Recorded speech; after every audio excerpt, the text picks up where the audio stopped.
Здравствуйте, ребята! Сегодня в рамках изучения нашего предмета мы поговорим об антропогенном воздействии на окружающую среду. Таким образом, в рамках сегодняшнего урока мы определим, что такое антропогенное воздействие на окружающую среду. Познакомимся с классификациями антропогенных факторов. Рассмотрим примеры антропогенного воздействия человека как на глобальном, так и на местном уровнях. Узнаем, что нужно сделать, чтобы смягчить негативное антропогенное воздействие на природу. Мы уже много говорили о абиотических и абиотических факторах. И настало время рассмотреть воздействие самого человека на окружающую среду. И начнем мы с уже знакомой вам с предыдущих уроков схемы экологических факторов окружающей среды. Как вы помните, к таковым факторам относят абиотические, биотические и антропогенные факторы, воздействующие на живых существ.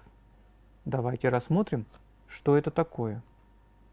Так, антропогенное воздействие на окружающую среду – это любое воздействие человека на отдельные природные компоненты или экосистемы в целом в результате хозяйственной деятельности.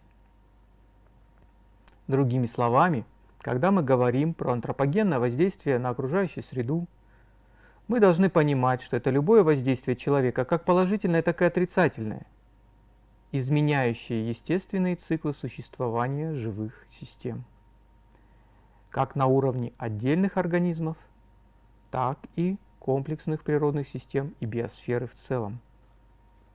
При этом, говоря о классификациях антропогенных воздействий, мы можем говорить, что по характеру своей направленности результаты деятельности человека можно подразделить на полезные, к которым можно отнести природоохранные мероприятия, такие, например, как лесовосстановление, озеленение городов, рекультивация земель и так далее. Нежелательные – это большое количество типов деятельности человека, наносящих вред окружающей среде. Например, связанных с выбросами загрязняющих веществ, отравляющих воду, воздух и землю. И смешанные. К такому воздействию человека можно отнести разнообразную хозяйственную деятельность, сопряженную как с полезными, так и с негативными последствиями.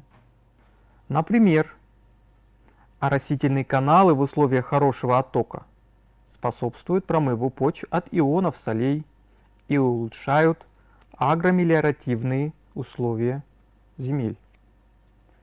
Но в случае плохого дренажа имеет место подъем уровня грунтовых вод и вследствие испарения вторичное засоление почв. Однако, важно помнить, что даже кажущиеся нам при первом приближении позитивные для природы действия, направленные на восстановление территорий, защиту животных, улучшение их места обитания, без понимания сложной организации естественных экосистем, могут приводить к негативным, а иногда и очень опасным последствиям. Так, например, такими позитивными для окружающей среды инициативами являются локальные и глобальные проекты, направленные на смену русел рек, озеленение территорий неестественными для нее видами, заселением, зарыблением природных экосистем нехарактерными видами.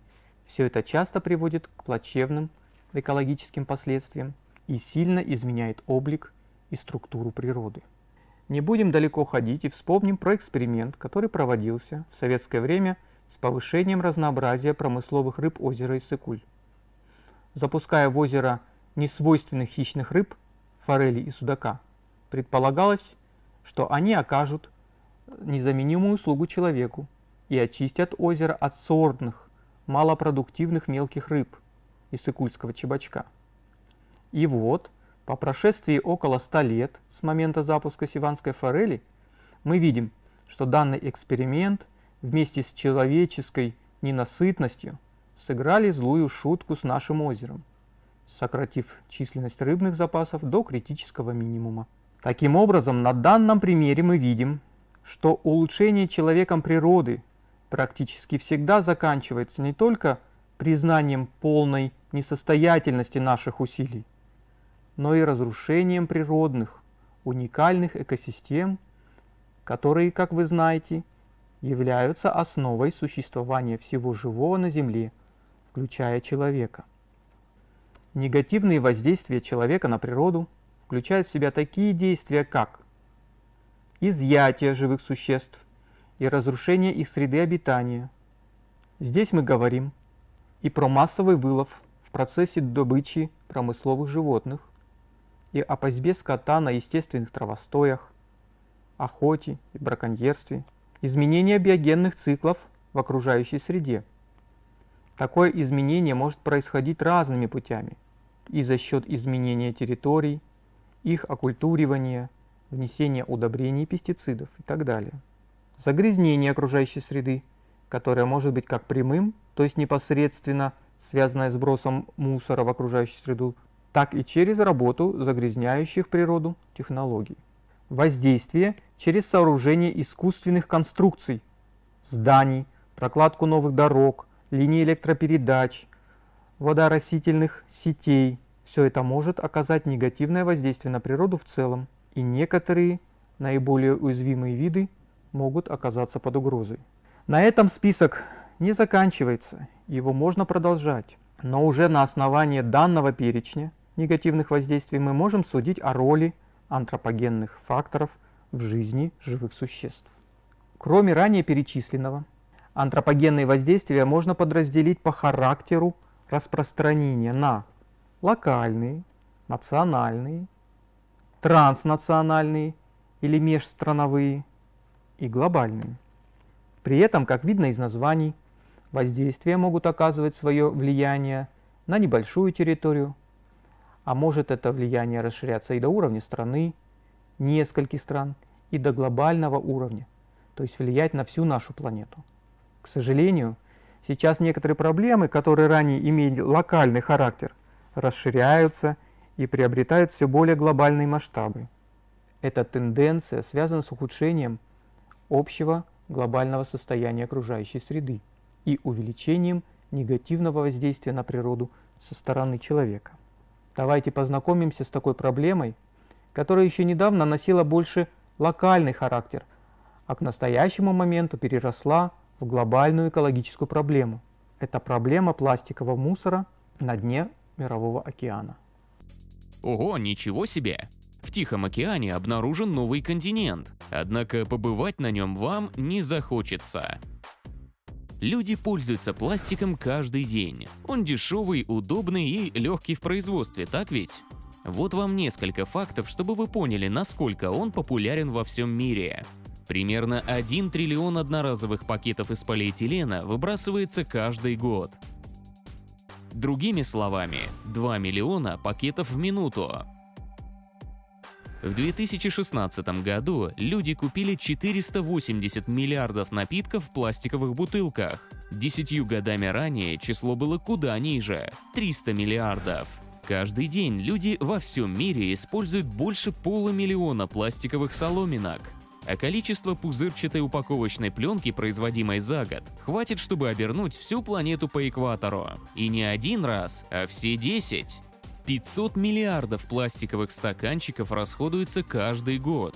Любители кофе используют 16 миллиардов одноразовых кофейных стаканов ежегодно. Они считаются отдельно, поскольку покрыты пластиком, который защищает внутреннюю часть. Их крышки также делают из пластика. Более 14 миллионов тонн полистирола производится каждый год. В одной России расходуется 25 миллиардов стаканов из пенопласта ежегодно. Заказывая еду на дом, запомните это число – 269 тысяч. Именно столько пластиковых отходов от подобных заказов в тоннах уже ушло в мировой океан. Вы можете спросить, зачем вы рассказываете мне о пластиковых отходах, если я пришел посмотреть видео про новый континент? Резонный вопрос. Но он бы у вас не возник, если бы вы знали, что этот новый континент – это остров, состоящий целиком из мусора и пластиковых отходов. На самом деле, в мире есть целых 3 гигантских мусорных острова. Один на севере Тихого океана, второй в Индийском океане и третий в Атлантическом.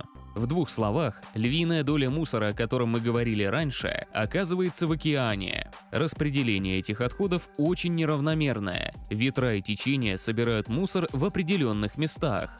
Крупнейший из 3 мусорных островов находится на севере Тихого океана. Он называется Большое Тихоокеанское мусорное пятно – БТМП. Впервые его обнаружили еще в 80-х.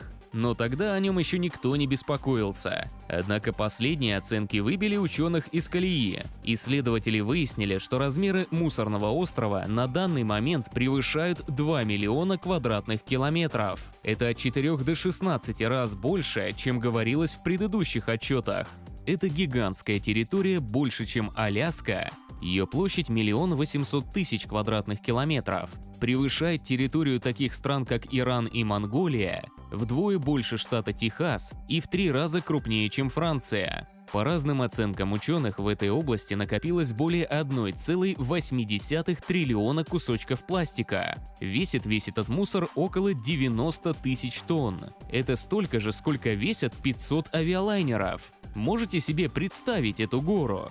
Что же это за мусор? Большинство кусочков – это крошечные частицы пластика размерами в доли миллиметра. Сегодня такие микрочастицы можно найти даже в бутилированной воде. Этот пластик составляет примерно 8% от общей массы. 46% Большого Тихоокеанского мусорного пятна – это рыболовные сети. Остальное – другие виды пластиковых отходов. Защитники окружающей среды считают, что более 8 миллионов тонн пластика ежегодно попадает в океан. Причем это безумное число составляет лишь 3% мировых отходов. Когда пластик поедает рыбы, это влияет на всю пищевую цепочку. Мелкие виды страдают от страшных проблем с пищеварением, которые, конечно же, не лечатся. Они умирают от внутренних повреждений. Но это ставит под удар и всю пищевую цепь, угрожая крупной рыбе и морским млекопитающим. Конечно же, вы можете сказать, что это проблема мировых океанов, и Кыргызстан, как страна без выхода к морю, таких проблем не имеет.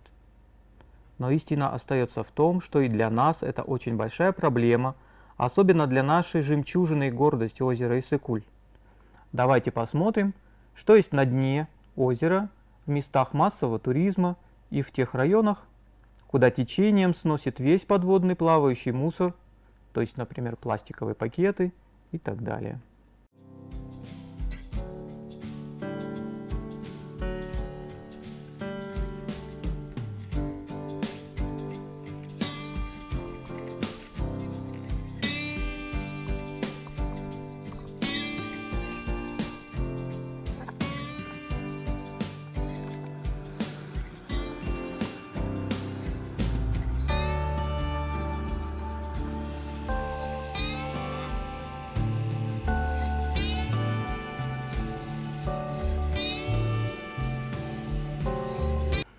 Кроме того, мы можем выделить группы антропогенных факторов по продолжительности их воздействия. Так, существуют постоянные, то есть те воздействия, которые действуют постоянно, например, влияние выбросов автотранспорта на окружающую среду и здоровье людей. Сезонные – это проблемы, возникающие каждый год в определенное время или в определенный промежуток времени. Примером такого воздействия является изменение цвета водоемов или их эвтрификация. Такое явление часто наблюдается в весеннее время, когда температура воды повышается, увеличивается количество сточных вод, удобрений, попадающих в водоемы, где массово начинают размножаться одноклеточные водоросли, и вода приобретает интенсивно зеленый цвет. А также мы можем говорить про внезапные или разовые воздействия, которые часто случаются при авариях, разливах нефти, разовых выбросах загрязняющих веществ в большом количестве. Отдельно бы хотелось остановиться на том, что некоторые воздействия человека на окружающую среду еще можно как-то отрегулировать, минимизировать. Но есть и такие результаты нашего природопользования, которые, к великому сожалению, уже невозможно исправить. И красноречивым примером этого являются животные, которые вымерли по вине человека. Давайте познакомимся с некоторыми из них. Деятельность на Земле человека часто приводит к страшным последствиям, например, к полному вымиранию некоторых видов редких животных и растений. Это 10 исчезнувших с лица Земли животных, которых успели сфотографировать. Морская или стелларова корова, млекопитающие, относящиеся к отряду сирен, напоминает ламантина, но более крупного размера. Раньше они плавали большими стадами у самой поверхности воды, пожевывая морскую капусту. Но у мяса этого животного очень приятный вкус, что привело за 30 лет охоты к полному истреблению этого вида. Последних морских коров видели в 70-х годах прошлого столетия. Каролинский попугай. Неприхотливые пернатые жили в североамериканском континенте от Северной Дакоты до Миссисипи и Флориды, питались семенными коробочками чертополоха. Но по мере освоения американских земель леса вырубались и осушались болота. Этим зверькам становилось негде жить, и они начали переселяться на садовые участки людей, где стали бедствием для деревьев. Их быстро истребили. Последние представители в зоопарке Цинциннати, самка Леди Джейн и самец Инкасу, умерли в 1918 году, не успев дать потомство. Сумчатый волк или тилоцин. Впервые его встретили европейцы еще в 1642 году, но уже тогда их оставалось немного из-за быстрого роста популяции собак динго, которые их уничтожали. С 30-х годов 19 века сумчатых волков начали истреблять белые поселенцы, так как животные были главным врагом фермеров и охотников. Они разоряли птичники и поедали дичь из ловушек. Последний представитель этого вида умер в 1936 году в частном зоопарке. Квагга. Одно из единственных вымерших животных, которое было приручено человеком. Квагги прекрасно справлялись с охраной домашнего скота. Они умели предчувствовать приближение хищника задолго до его появления и предупреждать это характерным звуком. Квагга – непарнокопытное животное, когда-то ошибочно считалось видом зебры. Ныне доказано, что это подвид бурчеловой зебры. Квагга от современной зебры отличается лишь тем, что зебра имеет полностью полосатый окрас тела, тогда как квагга полосатая только спереди, а сзади у нее окрас гнедой лошади. Последняя дикая квагга была убита в 1878 году, а последняя в мире умерла в зоопарке Амстердама в 1883. Яванский тигр. Подвид тигра, населявшего индонезийский остров Ява, вымер еще в конце 20 века в результате разрушения естественной среды обитания и охоты на него. Еще в середине 20 века говорилось о его скором вымирании, когда насчитывалось всего 25 живых особей. Последний яванский тигр был обнаружен в 1979 году, и сегодня документальных подтверждений его существования нет. Пиренейский козерог селия – один из подвидов пиренейских козерогов или букарда, обитающего на Пиренейском полуострове. В средневековье этих животных было очень много.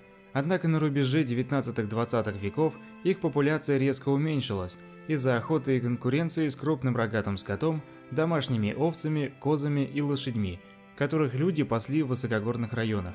Последним представителем была самка селия, которую нашли мертвой 6 января 2000 года. Странствующий голубь. Эксперты считают, что до прибытия европейцев миллиарды этих птиц населяли Америку. Потеря среды обитания и охота на птиц ради вкусного мяса привели к полному вымиранию этого вида очень быстро. Последнего голубя, самку Марту, убили в 1914 году. Западноафриканский черный носорог. В 2011 году этот вид был признан вымершим, во многом благодаря браконьерству. Рог носорога всегда высоко ценился на черном рынке за его якобы целебные свойства, которые медициной не были доказаны. В 19 веке этот подвид был самым многочисленным среди остальных носорогов. Галапагосская черепаха. Одна из последних представительниц вида была обнаружена на полуострове Пинта в 1972 году. До этого времени вид считался вымершим по вине, естественно, людей и охоты на животных. Самый последний – самец по кличке Одинокий Джордж. Его пытались скрестить с похожими видами, но ничего из этого не вышло. 24 июня 2012 года Джордж умер в возрасте 100 лет. По черепашьим меркам он был в самом расцвете сил. Китайский речной дельфин Кви-Кви. Еще совсем недавно тысячи представителей этого вида резвились в реке Янцзы, а также прилегающих озерах и реках. В 19 веке, по мере развития промышленности, рыбацкой и охотничьей деятельности, этот вид значительно сократился, и уже к 2006 году не осталось ни одного дельфинчика. Последний содержавшийся в неволе представитель имел имя Кви-Кви, который был выловлен в озере Дунтинху в 1980 году. Скончался 14 июля 2002 года. По вине человека животные гибли и гибнут повсеместно. Так и эта участь не миновала и Кыргызстана. На нашей территории некогда обитал туранский тигр, который был истреблен в нашей стране. Последнего тигра застрелили в начале 1920-х годов в Чуйской области. Говоря о глобальных проблемах, мы можем отметить и изменение климата, и опустынивание, и разрушение мест обитания, и сокращение биологического разнообразия. При этом все эти глобальные воздействия в 2009 году попытались комплексно оценить и понять, как они взаимосвязаны с глобальным безопасным пространством существования человечества на нашей планете. Так, учеными-экологами под руководством Йохана Рокстерма из Стокгольмского центра устойчивости и Уилла Штефена из Австралийского национального университета была проведена попытка определения безопасного рабочего пространства для человека, то есть такого пространства или объема деятельности человека, при котором человек может существовать, не оказывая негативное воздействие на природу. Точнее, все негативные воздействия в этих пределах могут быть легко природой усвоены и скомпенсированы, без угроз для самой природы и человека. На графике это пространство условно выделено зеленым цветом. При этом выход за пределы зеленого поля ученые рассматривали как нарушение планетарных границ, которое может быть пагубным или даже катастрофическим. Так, по состоянию на 2009 год две границы уже были пересечены, в то время как другие сталкиваются с неизбежной опасностью пересечения. На 2020 год наша деятельность уже пересекла границы дозволенного по трем негативным факторам: по изменению климата, изменению глобального азотного цикла, сокращению биоразнообразия. При этом, если сравнивать эти три глобальных негативных воздействия, то сокращение биологического разнообразия, как видно из схемы, имеет наиболее массовые масштабы. А что это значит? Это значит, что помимо прочего, в том числе с каждым годом, непредсказуемость и катастрофичность негативных явлений окружающей среды будет возрастать. Вкупе всех этих негативных процессов человечество пытается снижать эти опасные тенденции. Такие действия осуществляются на глобальном, национальном и местном уровнях. Так, можно рассмотреть несколько рекомендаций, которые может реализовать каждый. Можно эти действия выполнять как на уровне своего населенного пункта, школы или даже собственного дома. Давайте познакомимся с некоторыми из них. На любых, пригодных для этого территориях, на пришкольных участках, в ущельях, на берегах рек и озер можно создавать микрозаповедники. Это небольшие участки, закрытые от выпаса и не предназначенные для интенсивного использования других природных ресурсов территории. Как отмечал профессор Шукуров Эмиль Джапарович, можно выделить основные принципы работы на этих участках, а именно создавать условия для самовосстановления дикой растительности и видового разнообразия живых существ. Кроме того, можно участвовать в озеленении. Для этого давайте познакомимся с принципами естественного озеленения, предложенными профессором Шукуровым. Так, при озеленении важно озеленять местными видами, использовать широкое разнообразие видов и форм и возрастов растений, создавать посадки вокруг потенциальных загрязнителей, озеленять ярусами, применять вертикальное озеленение, создавать условия для полезных насекомых, птиц и животных, исключать опасные чужеродные виды для Кыргызстана и контролировать возможность доступа бездомных животных на эти участки, потому что они могут нанести непосредственный вред живым организмам, обитающим на нем. Таким образом, сегодня на уроке мы определили, что такое антропогенное воздействие на окружающую среду, познакомились с классификациями антропогенных факторов, рассмотрели примеры антропогенного воздействия как на глобальном, так и на местном уровнях. Узнали, что можно и нужно делать, чтобы смягчить негативное антропогенное воздействие на природу.